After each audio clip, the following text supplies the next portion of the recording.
मैं last time देखा था इक्वेशन ऑफ द इलिप्स, ये हम लोगों ने पढ़ा था।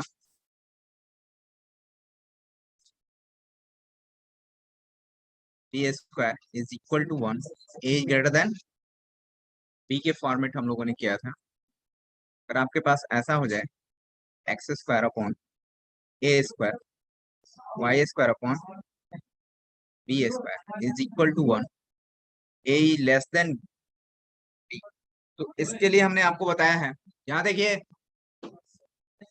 बातें कम। इसके लिए हम लोगों ने स्टडी कर लिया है कि अगर ए बड़ा होगा बी से और ए अगर छोटा हो बी से, इस कंडीशंस के लिए क्या होगा, थोड़ा सा देखें। ज्यादातर आपको ऊपर वाला ही पार्ट के लिए पढ़ना है।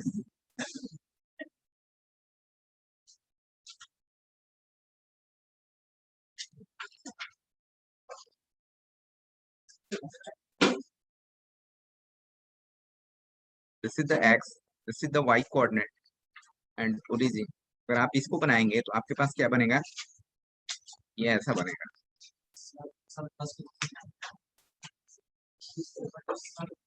क्या हुआ, साउंड अब जितना रहेगा तभी तो सुबह से क्लास लेकर।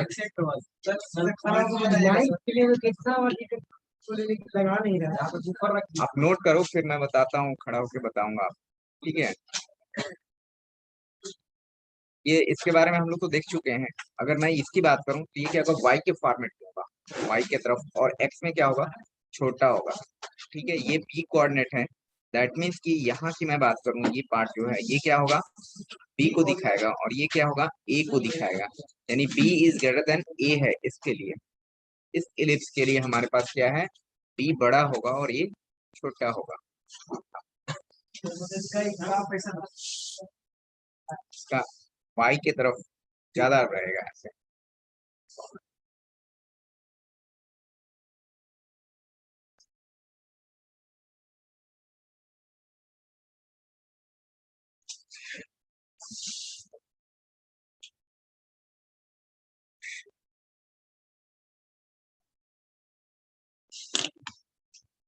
ठीक है,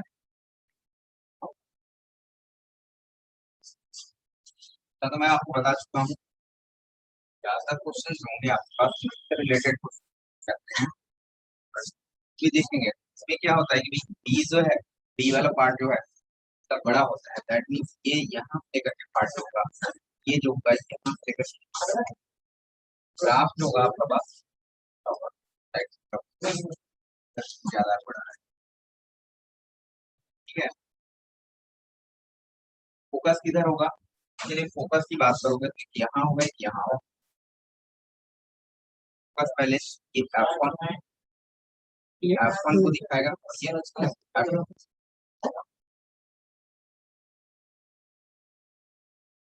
तो फोकस वहाँ होगा,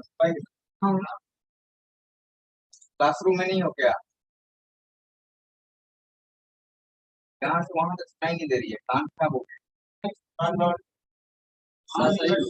सही सवाल।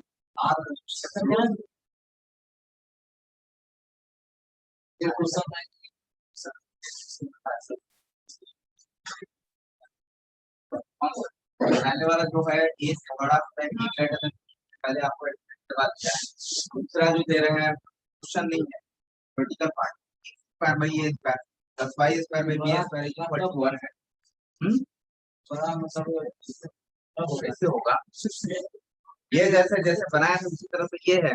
इसमें क्या होगा, बी बड़ा होगा, तो बी बड़ा होगा तो बी की तरफ ज्यादा ये जाएगा, बी की तरफ कम होगा।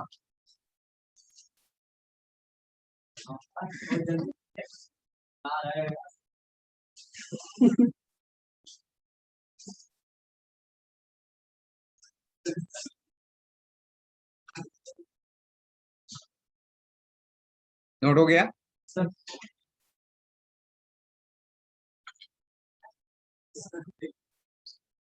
Parametric parametric equation, equation of ellipse, ये क्या होता है,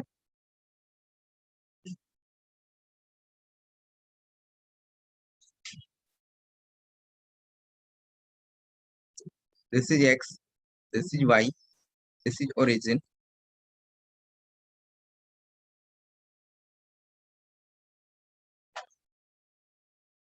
हमने ये बनाया, ये क्या होता है, X square by A square plus Y square upon B square is equal to 1।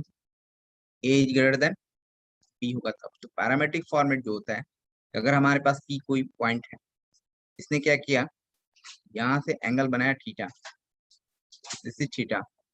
तो पैरामेट्रिक फॉर्मेट के लिए हमारे पास क्या होगा, पहले बता चुके हैं क्या? तो एक्स इज रिटन है a cos theta and y is equal to b sine theta. ठीक है, ये होता है पैरामेट्रिक फॉर्मेट। अब इसको सर देखोगे तो आपके पास क्या होगा, सेटिस्फाई होगा। मैं बता चुका हूँ, याद आ रहा है कि मैं क्या, यहाँ से ए कॉस थीटा और बी साइन थीटा है क्या, ये पैरामेट्रिक फॉर्मेट होता है। यहाँ पर रखोगे तो वन सेटिस्फाई करेगा। ये कैसे आया? हम्म, मतलब दूसरा लोगे तो ये वन नहीं आएगा, आप करके देखो, इसमें वैल्यू रखोगे तो नहीं आएगा। तो जिसके लिए सेटिस्फाई करेगा, प्रूफ नहीं, जिस जिस इक्वेशंस के लिए, जिस ये जो आपके पास इक्वेशन दे रखा है, उसके लिए अगर ये टर्म ही सेटिस्फाई करता है, दूसरा नहीं करता है, इसलिए ए कॉस थीटा और बी साइन थीटा आप यहाँ पर रखेंगे वैल्यू, ये वन हो जाएगा। अगर दूसरे आप लोते हो तो नहीं होगा, दूसरे ट्रिकोमेट्रिकल फॉर्मेट लोगे तो नहीं होगा। इसलिए ए कॉस थीटा और बी साइन थीटा ही हमारे इस इक्वेशन को सेटिस्फाई करेंगे। तो इसको हम लोग पैरामेट्रिक इक्वेशन के नाम से जाना जाएगा। आप रखो एक्स की वैल्यू को ए कॉस थीटा और वाई की वैल्यू को बी साइन थीटा, ये वैल्यू क्या हो जाएगी, वन हो जाएगी। माने नहीं, पैरामेट्रिक फॉर्मेट होता ही है ऐसा, हम लोग लेते ही हैं। ठीक है, तो यहाँ पर जो एक्स और वाई कोऑर्डिनेट जो होता है, मूविंग पॉइंट जो होता है, इसी को हम लोग बोलते हैं पैरामेट्रिक फॉर्मेट। तो ये होगा ए कॉस थीटा और बी साइन थीटा, ये होता है कॉमा। हमने जैसे पैराबोला के लिए बताया था, ए टी स्क्वायर कॉमा 280, वहां पर वे सेटिस्फाई करता है, इसलिए ये होता है। वे कैसे समझ गए और ये नहीं समझे, वो कहाँ से आ गया? नहीं, वे कैसे आ गया, पहले रुको ना, उसको बताओ। वे कहाँ से, 80 स्क्वायर 280 कहाँ से आ गया? होता है तो ये भी होता है, ये भी वही चीज है कि ए कॉस थीटा और बी ए जो है, इसको सेटिस्फाई करता है। ठीक है, आपको ऐसा टर्म माना गया है कि ताकि उस इक्वेशन को सेटिस्फाई कर सके, जिसको हम मैथमेटिकल फॉर्मेट में यूज करते हैं, जो क्वेश्चंस को आसान कर देता है। क्लियर, नोट हुआ? ये थीटा एंगल जो होता है, इसको इसेंट्रिक एंगल के नाम से जाना जाता है। इसेंट्रिक एंगल, सेंट्रिसिटी बताया था ना, ई, उसी तरह से ये इसेंट्रिक एंगल बोलेगा, बोलेगा इसेंट्रिक एंगल। क्लियर, चलिए आइए, जिस तरह से हम लोगों ने पैराबोला के लिए पढ़े थे हम लोग बहुत सारी चीजें, जैसे हमने आपको बताया था condition that condition that condition that यहाँ देखिए, y equal to mx plus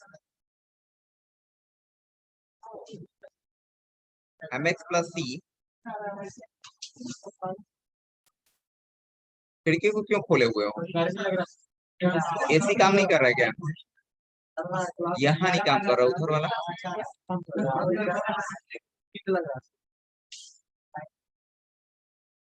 condition that y equal to mx plus c is the tangent to the parabola, sorry, to the ellipse, to the ellipse x square upon, क्या problem है तुम्हें, y square upon, को छोड़ो,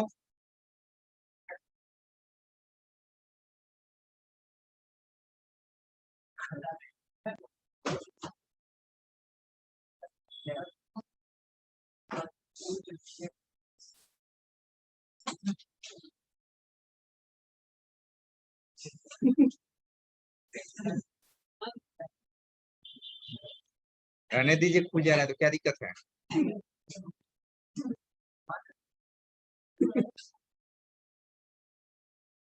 ये कौन है शुभम? बार बार मैं हटा रहा हूँ, ये आ रहा है।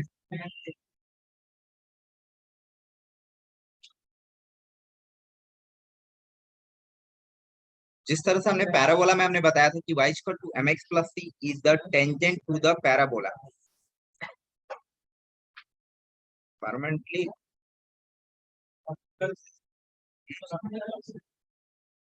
अपने क्लास का है तो टाइम खत्म हो चुका है, ठीक है। आएंगे लास्ट में तो हम आपका अटेंडेंस बनाएंगे। Condition that y equal to mx plus C the tangent to the ellipse this. कैसे करेंगे? पैराबोला के लिए आपने देखा थे, उसी तरह से इसके लिए भी देखेंगे। यहाँ देखो,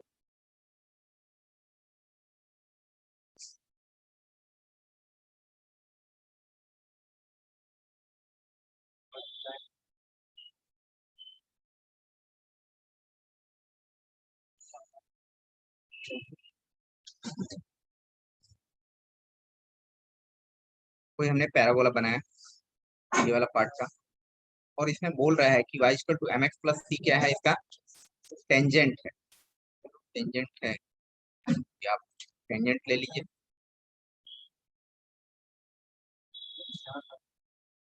Put that is the tangent। ये यहाँ पर पी पॉइंट पर कट कर रहा है, टच कर रहा है पी पॉइंट। ये पॉइंट ऑफ कांटेक्ट भी आपको पता करना है। तो क्या कंडीशन होगा? ये लाइन है y इक्वल टू, इसको x इक्वल टू 0 लिखिए। यहाँ पर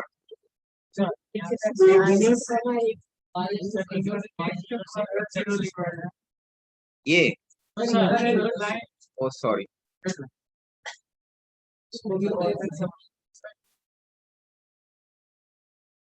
ये x होगा, ठीक है। तो कैसे कंडीशन को मैच कर, कैसे लगा निकालोगे आप? कंडीशन क्या होगा? जिस तरह से हम लोगों ने पैराबोला के लिए करते हैं उसी तरह से इसके लिए क्या होंगे, करेंगे। y की वैल्यू को क्या करोगे, इसमें आप सब्स्टिट्यूट करोगे। इसके बाद क्या करोगे? एक कंडीशन आएगा। कौन सा कंडीशन आएगा? कौन सा कंडीशन आएगा? चलिए पीछे सभी लोग बनाइए आज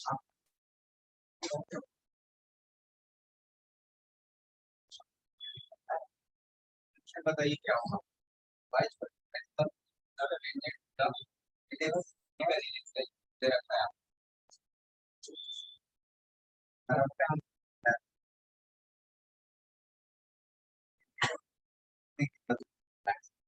पैराबोला वाला पूछेंगे नहीं तो, अगर ये नहीं होगा तो पैराबोला का पूछेंगे बिना कॉपी। कटेगा नहीं, फिर आएगा।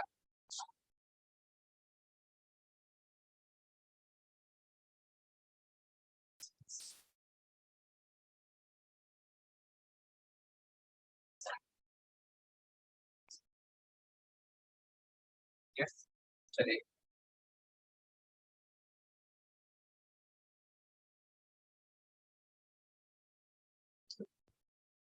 पैराबोला क्या होता है?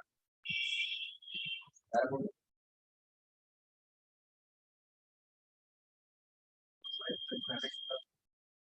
पैराबोला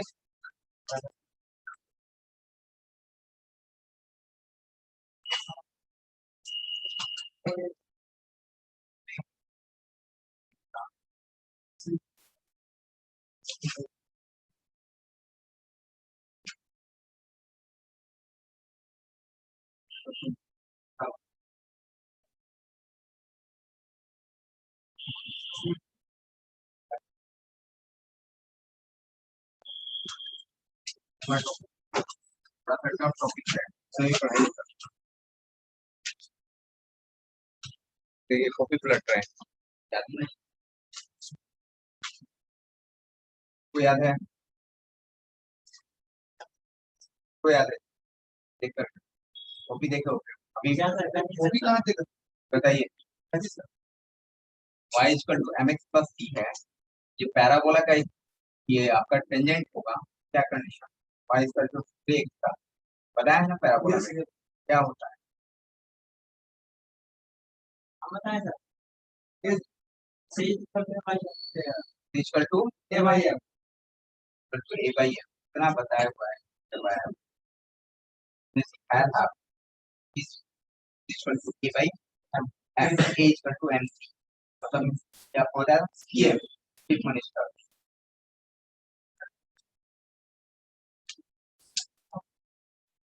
जैसे उसका निकलेगा उसी तरह से इसका भी निकाला, और अब बी का भी कोई कंडीशन है, सी का भी इसमें शामिल रहेगा, तरीका तो वही होगा, तरीका तो वही होगा ना, ये वैल्यू को रख दो इसमें, आप इनपुट enter the value, आप रखोगे तो क्या होगा,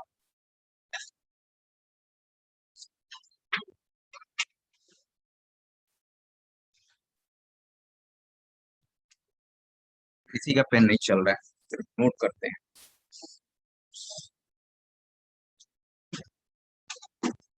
इस वैल्यू को इसमें आप पुट करेंगे, क्या मिलेगा आपको, x square upon A square plus Y की वैल्यू को आप इसमें पुट करें, एम एक्स प्लस सी का whole square divided by B square equal to 1 and here X square upon A square plus M square x square plus C square plus 2 M C X divided by B square is equal to 1, ठीक है,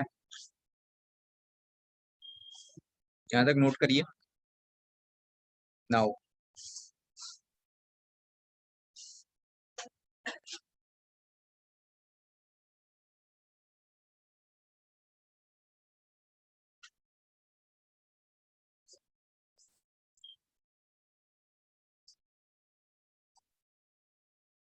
X square ए square, यहाँ पर क्या था, M square x square,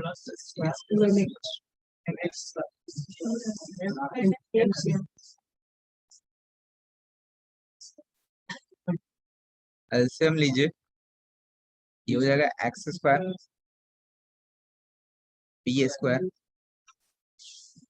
इसके पास जाएंगे तो m square x square A square plus a square c square plus 2 M C A square x, ये क्या होगा, a square b square, x square common ले लो, क्या हो जाएगा, b square plus a square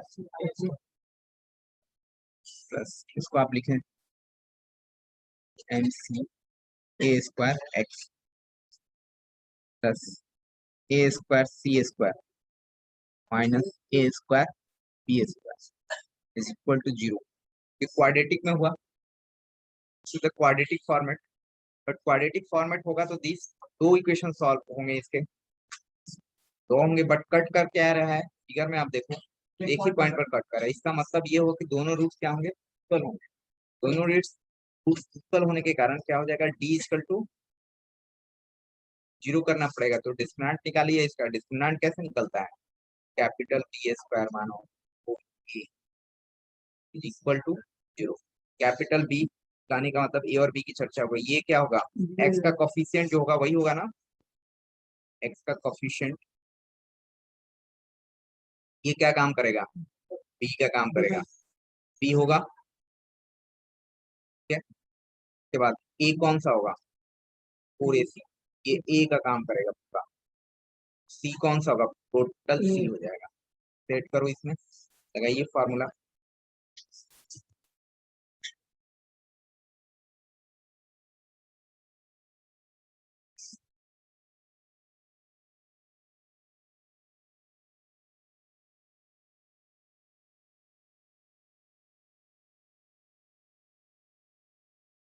कौन सा फॉर्मूला लग जाएगा फिर?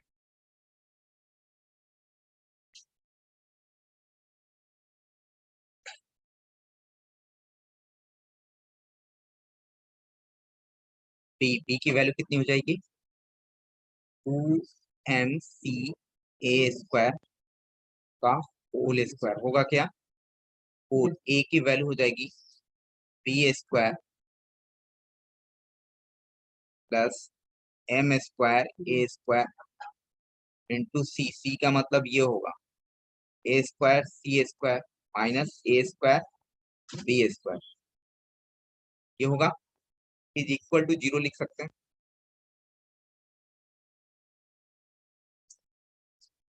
बड़ा क्वांटिटी आ रहा है नहीं उधर, यहाँ तक नोट करें आप।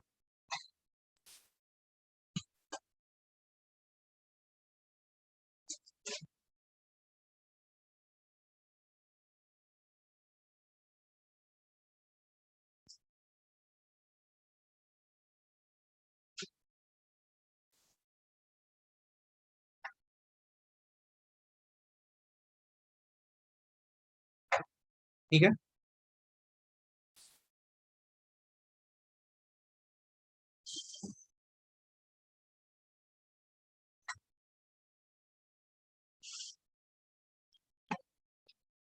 ऊपर वाला पार्ट आप नोट कर लिए हैं आप लोग? Yes sir, yes. क्या नहीं रेच?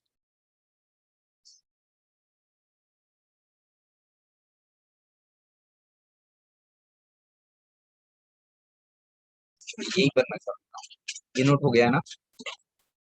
बैक फिर नहीं होगा, ठीक है? ये चेंज हो रहा है।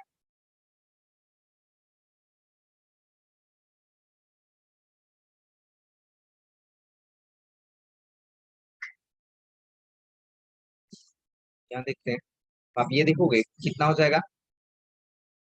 4m² c²a⁴ minus 4। यहाँ देखिए आप a² थोड़ा सा समय के लिए निकाल दीजिए, a² को आप इसमें से निकाल सकते हैं क्या? ये हो जाएगा हमारे पास b², इसको आप ऐसे रहने दें, m² a², और इसके लिए क्या बचेगा आपके पास? c² minus b²। काफी बारीकी से करना पड़ता है चीजों को, ये होगा। अच्छा, इसमें से आप देखें कि 4a² कॉमन लेकर के उस साइड आप भेज सकते हैं, जीरो को ओरिजिन के उधर। आप देखोगे कि यहाँ से क्या हो जाएगा, एक्चुअली तो जगह 4a² आप कॉमन लेंगे, ठीक है? तो यहाँ पर क्या बचेगा? देखो, m² c² a² भी बचेगा, और ये 4a² तो कॉमन ले चुके हैं, आपस में इसको मल्टीप्लाई भी साथ में करते चले जाइए। देखिए b² c से करेगा तो कितना हो जाएगा? b² c², इसमें माइनस है, माइनस के साथ ही लिखेंगे। 4a² कॉमन ले चुके हैं, इसलिए ये नहीं रहेगा। फिर ये किससे करेगा? इसके साथ आएगा तो क्या होगा? प्लस होगा क्या? b⁴। अगर मैं प्लस और माइनस किस कोई भी अगर गलत लिखेंगे तो आप बताएंगे मेरे को कि सर आप गलत हैं। एक्चुअली कैलकुलेशन में हो सकता है कि मेरे से भी गलती हो जाए, तो फिर यहाँ से फिर ये b का खत्म हो गया। अब देखिए इसका करेंगे कैलकुलेशन, तो इसके इसके साथ माइनस है तो माइनस लग के लाएगा, कितना हो जाएगा? m² a² c², ठीक है? ओके, फिर इसके पास जो है माइनस इनके साथ आएगा, क्या हो जाएगा? प्लस में हो जाएगा, क्या हो जाएगा? m² a² b²। इतना लिख सकते हैं कि आप बोलिए इज इक्वल टू 0। ये नोट हो चुका है।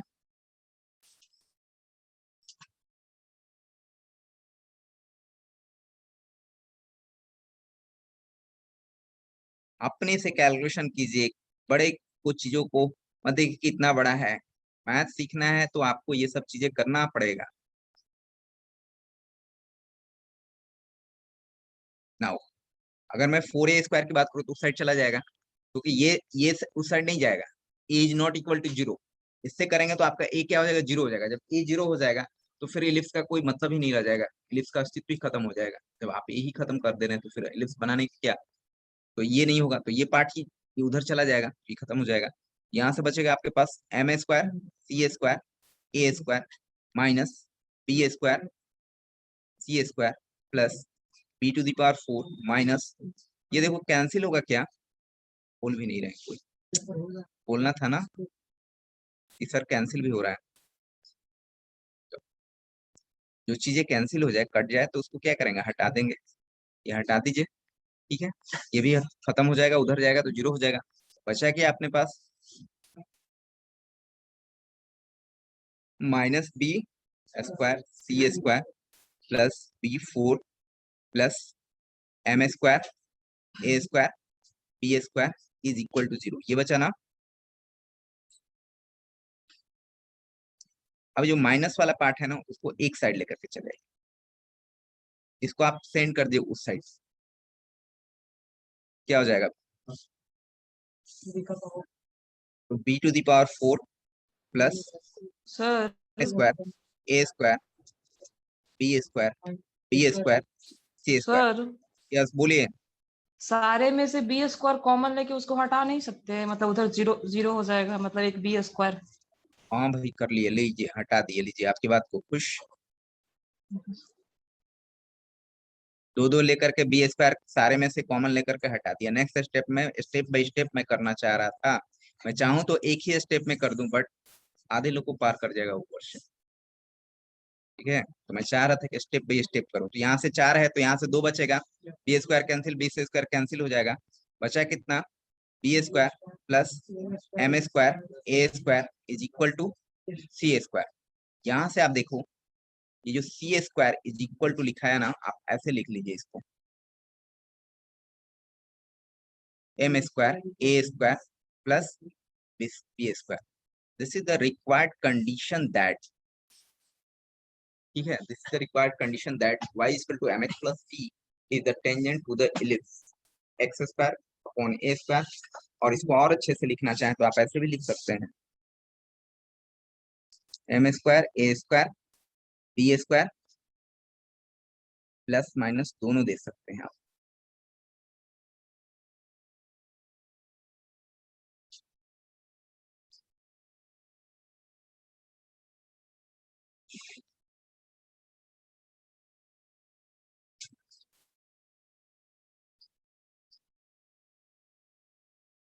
ठीक है, इसके आगे का था, यहाँ तक होने के बाद प्रोसीड किया गया था स्टेप बाय स्टेप।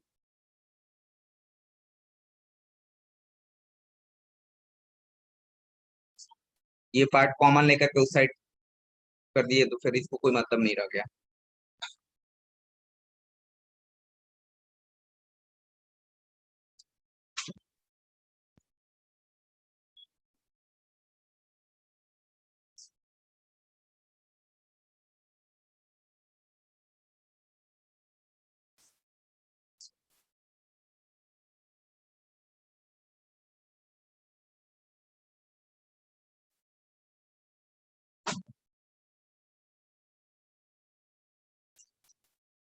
सर्कल के लिए क्या होता है, condition y equal to mx plus c the tangent to the x² y² equal to a²। बताए हैं। हम्म, ने बताया है, एक क्लास बताया है। ठीक है, स्टार्टिंग के क्लास में हमने बताया था, क्योंकि एग्जाम में भी आपको शायद वो क्वेश्चन पूछे गए थे। ये लोग के इंटरनल एग्जाम में भी वो क्वेश्चन था, उसको लेकर के ही हमने बताया था। ठीक है, याद नहीं रहेगा तो कहाँ से याद रहेगा, आज भी वीडियो में सर्कल के लिए कंडीशन हमने बताया था x² प्लस तो वही पूछ रहे हैं, वही बताओ। सर्कल का एक क्लास हमने जब इसी किया था स्टार्टिंग में, तो हमने आपको बताया था एक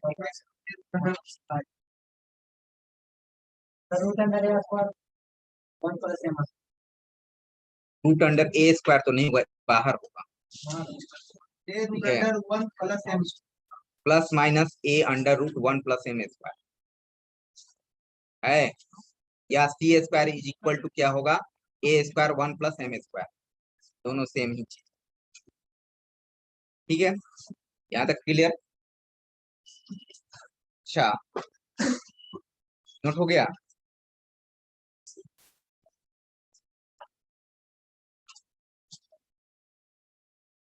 ये देखिए, नहीं नोट किया अभी तक। याद है कि कभी सोचे हैं आप, ये जो है अपने पास कोई सर्कल रखा हुआ है, कभी सोचे वो सर्कल रखा हुआ है, उसको ऊपर से ऐसे दाब दी, वैसा नजर नहीं आएगा हैं? अगर कोई सर्कल रखा हुआ है, दोनों को ऐसे कर करके देखे कर दिया हमने, तो ऐसा ही तो नजर आएगा। ठीक है, तो एलिप्स जो होता है ना, ellipse is the special case of circle.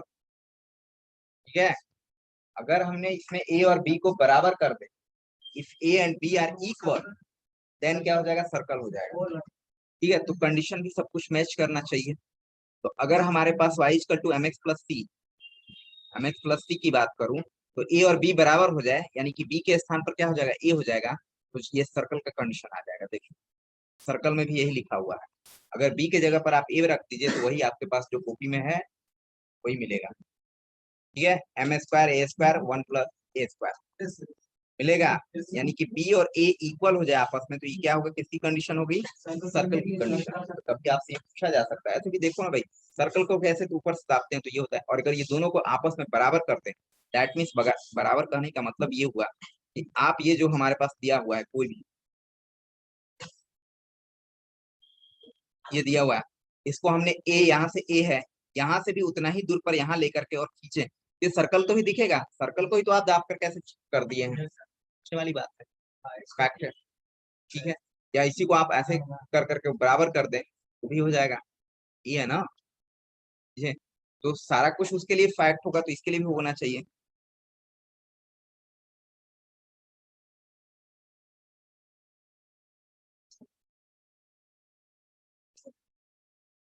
Clear, तो ये कंडीशंस आप याद रखेंगे,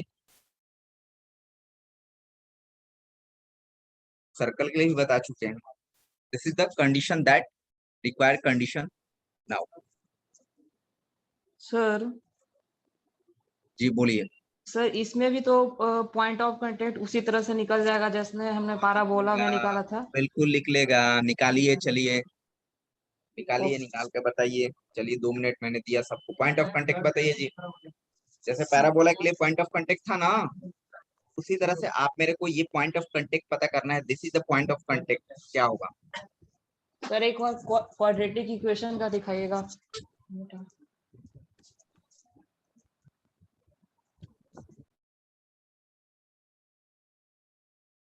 कौन सा बोल रहे हो, ये इसके पहले वाला इरेज हो चुका है। Okay sir. ठीक है, मैंने बोला था कि नोट करिए और मैं इरेज कर रहा हूँ। इसके बाद जैसे था ये था, और इसके बाद जो था वो इरेज हो गया है, इसके बाद क्या ये बात है। ठीक है, हाँ बट आपके रिकॉर्डिंग में रहेगा। तो पॉइंट ऑफ कांटेक्ट बताएं कैसे निकलेगा, ये पॉइंट ऑफ कांटेक्ट निकालना है, हमने कंडीशन पता कर लिया। नाउ अगर मैं बात करूं कि इक्वेशन ऑफ टेंजेंट क्या हो जाएगा, now equation of tangent, tangent y equal to M X, और c की वैल्यू क्या हो जाएगी, now M square A square plus B square under root, there are two tangent may be. अब according to the question उसमें अपने आप क्या रहेगा, प्लस कौन होगा माइनस कौन होगा कैसे होगा वो करेगा, बट अभी आपको प्लस माइनस दोनों लिखना पड़ेगा। Now point of contact, how to find point of contact, that means p। Sir yes sir बोलिए। मेथड बताना है या मतलब सॉल्व करके बताना है सॉल्व सर? करना है point of contact, point of contact, contact p की कोऑर्डिनेट क्या होगी, x कोऑर्डिनेट क्या होगा, y कोऑर्डिनेट क्या होगा। याद करो पैराबोला में कैसे बनाए हैं, याद करो सर्कल में कैसे किए हैं। ने c की वैल्यू रख दी, c की वैल्यू रख दी जो आया हुआ था, मतलब एक्चुअली ये जो है, तो c की वैल्यू यहाँ पर रख सकते हैं ना हम, तो हमने c की वैल्यू को उठा करके यहाँ से उठा करके वहां रख दिया, टेंजेंट का इक्वेशन होगा। वास्तव में आपका टेंजेंट का इक्वेशन जो है यही होगा। ठीक है, ये बी पूछे जाते हैं। अब पॉइंट ऑफ कांटेक्ट चाहिए जहां पर टेंजेंट और इलिप्स दोनों टच कर रहे हैं। ठीक है, वे चाहिए, हालांकि कट नहीं कर रहे हैं, मतलब टच कर रहे हैं या कट कर रहे हैं, दोनों एक ही चीज का होगा, क्योंकि एक ही पार्ट पर हो रहा है, तो आपको इसको क्रॉस करते हुए निकलेगा। कैसे निकालेंगे, पैराबोला में कैसे निकाले थे, इसी जस्ट सेम मेथड यहाँ पर भी लगेगा। कैसे देखेंगे, कैसे करें, आता है डाल के दिखाओ। सर हाँ x का a में या स्क्वायर वाई सी आएगा सर, ये y वाला का नहीं। ये वाला इक्वेशन आपको याद था, अभी याद है कहाँ रखे थे हम लोग, ये इक्वेशन याद रहना चाहिए, बीच का पार्ट थोड़ा सा इरेज सर हो गया। जो सर जो क्वाड्रेटिक इक्वेशन का जो रिजल्ट आया था ना, यस यस सर, तो तो क्वाड्रेटिक उसमें इक्वेशन का हम, रिजल्ट अभी इरेज हो चुका है। हाँ तो हम नोट किए थे सर। बिल्कुल बिल्कुल, तो उसमें अगर जैसे x इज इक्वल होता है ना minus B plus minus root बहुत या बढ़िया बाई टू बहुत ए, बढ़िया, समझ गया मेरी आपकी बातों को, एकदम और सही d जा का रहे हो। दोनों रूट इक्वल है तो d का वैल्यू 0 हो जीरो जाएगा। हो जाएगा, फिर हाँ उसमें तो आप माइन minus B by put two कर ए, सिर्फ देंगे। Minus B by two A करेंगे तो एक्स की यस वैल्यू सर, निकल यस सर। जाएगी, और this is the coordinate of the X और कोऑर्डिनेट। उसके बाद c का वैल्यू पुट कर देंगे, मतलब c का वैल्यू से हेल्प लेके a स्क्वायर या स्क्वायर वैल्यू पुट कर देंगे तो x का आ जाएगा। बस सही है, प्रोसेस सही है, कीजिए डन। आधे लोग को तुम लोग को समझ में नहीं आया होगा। उसने बोला कि इसको क्वाड्रेटिक इक्वेशन आपका फॉर्मेट आया हुआ है, तो वहां से आप एक्स इक्वल टू क्या होता है, minus B plus minus under root d divided by two a, जो हम लोग 10th क्लास से पढ़ते आ रहे हैं, ठीक है। तो उसमें अंडर रूट डी जो होता है, अब लंबा कैसे जाएगा, अंडर रूट डी तो जीरो हो गया है, तो minus B by two a ही होगा ना, सिर्फ minus B by two a, minus B by two a की वैल्यू जो होगा वो एक्स कोऑर्डिनेट दे देगा आपको। अगर एक्स कोऑर्डिनेट पता हो गया तो वाई कोऑर्डिनेट मिल जाएगा आपको, किसी भी इक्वेशन में आप रख दीजिए। डी तो जीरो होगा, डी जीरो हमने तो पहले से बताया रखा है कि डी जीरो होगा, तभी तो ये प्रोसेस सारा कुछ लाए हम लोग। यहाँ पर क्या है कि एक्स स्क्वायर, ये एक्स स्क्वायर इक्वल टू क्या होगा, बी स्क्वायर। फिर से बताओ तो इक्वेशन क्या था, कंबाइन करके, कंबाइंड वाला फॉर्मेट, एक्स स्क्वायर कॉमन लेकर के b square plus a square, ऐसा था। नहीं sir, x square b square plus M square A square plus B square x plus a क्या था यहाँ पर, बोला ये square b square plus M square ए स्क्वायर, ये था, ओके अच्छा, plus t two M C A square x plus plus a square b square minus a square b square, this था ना। Yes sir. अब इसमें क्या है भाई, एक्स की वैल्यू निकालने के लिए हमारे पास माइनस बी, तो माइनस बी तो ये लेगा, तो माइनस टू एम सी ए स्क्वायर होगा divided by two A, under root D वाला तो पार्ट जीरो हो गया है ना, अंडर रूट डी तो ये तो जीरो हो गया, तो क्या लिखोगे इसको, यहाँ लिखने की जरूरत ही नहीं है। अब इसके बाद टू ए का मतलब कितना है, this B square plus M square A square होगा, बोलिए।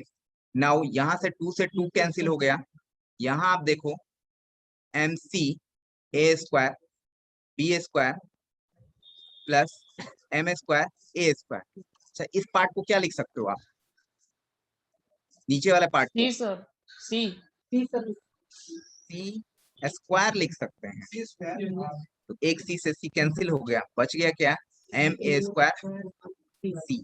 ये एक्स कोऑर्डिनेट का पॉइंट ऑफ कांटेक्ट है, इसी फॉर्मेट में लिखा रहता है, ठीक है। अगर एक्स आ गया तो वाई आपका मिल ही जाएगा, में डाल दीजिए, स्ट्रेट लाइन में डाल दीजिए, चाहे आप पैराबोला के इक्वेशन में डाल दीजिए तो और बेटर तरीके से, सॉरी इलिप्स के इक्वेशन में डाल दीजिए तो वहां से भी आपको मिल जाएगा क्या होगा।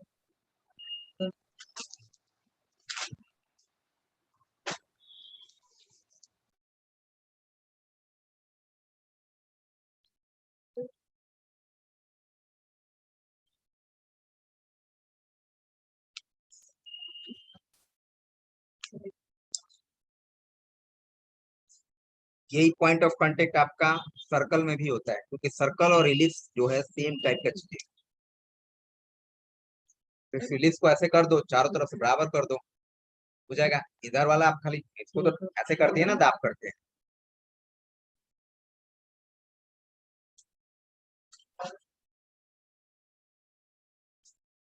ठीक है, वाई आ जाएगा। यहाँ तक नोट कर लो पहले आप,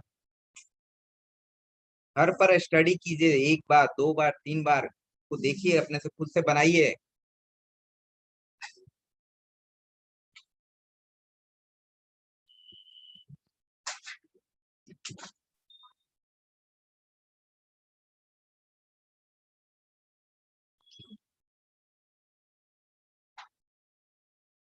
y निकल जाएगा, निकल गया।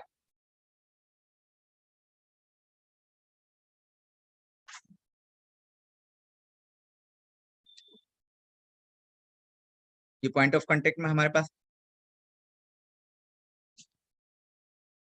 p का तो कोऑर्डिनेट पता चल चुका है यहाँ पर, p का सॉरी x का कोऑर्डिनेट, x की कोऑर्डिनेट हमें मिल चुकी है यहाँ पर।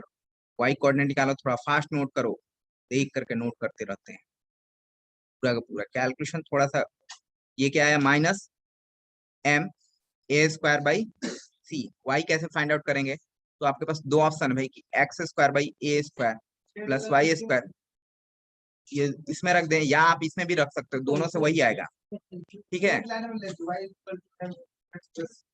अच्छा उससे चलो देखते हैं m x sir plus, B square by c आएगा सर।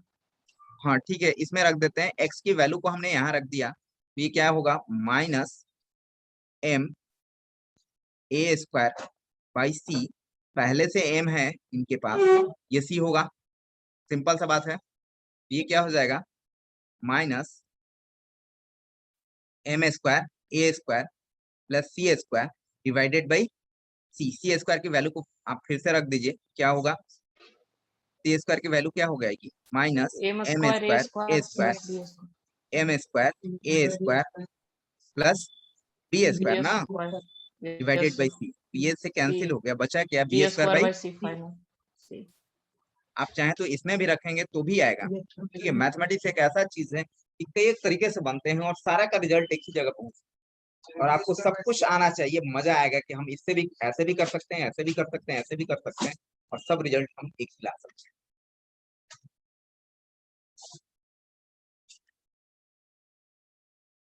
अच्छा अगर ये सर्कल रहता तो पॉइंट ऑफ कांटेक्ट क्या होता,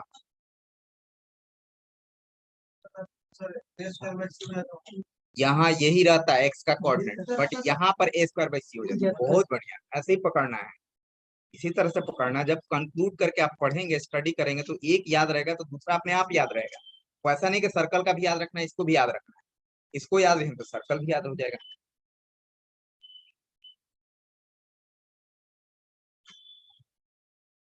यहाँ पर b के स्थान पर क्या हो जाएगा, a स्क्वायर बाई सी हो जाएगा, क्योंकि जब सर्कल हो जाएगा तो सारा सब a और b आपस में इक्वल हो जाएगा। तो a और b आपस में इक्वल होने का मतलब है कि b भी a ही हो जाएगा, तो यहाँ b a स्क्वायर बाई सी होगा। आप देखिए आपके सर्कल के कॉपी में लिखा हुआ होगा, ठीक है। आपके जब सर्कल हमने अगर पढ़ाया होगा, एक ही क्लास किया था आपका, तो बना हुआ होगा, अगर पहले क्लास हमारा किए होंगे तो एक क्लास ही सर्कल का हमने लिया था, मुझे याद आ रहा है, आपको याद है तो चलिए अटेंडेंस देख लेते हैं।